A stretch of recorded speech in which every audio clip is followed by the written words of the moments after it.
Hello everyone, আমি বৈশাখী চলে এসেছি নতুন একটি ভিডিও নিয়ে।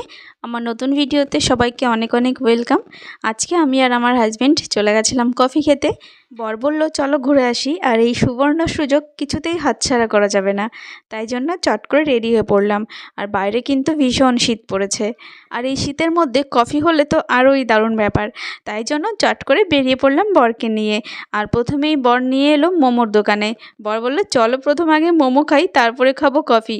তো সোজা চলে এসেছি মোমো খেতে, আর দিয়ে দিয়েছে আমাদের হাতে এই যে 1 প্লেট নিয়েছি, কারণ অতটা খেতে পারবো না, তাই জন্য আমি একটা কি দুটো খাবো।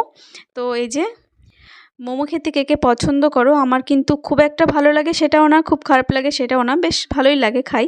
তারপর চলে এলাম কফি খেতে। মোমো খেয়ে আসতে আসতে আমাদের একটু লেট হয়ে গেছিলো, তো ভাবছিলাম আজকে হয়তো দোকানটা বন্ধই থাকবে। তো না, একদমই বন্ধ ছিল না, গিয়ে দেখলাম খোলাই ছিল। তারপর দুজনে মিলে একটু কফি খেলাম।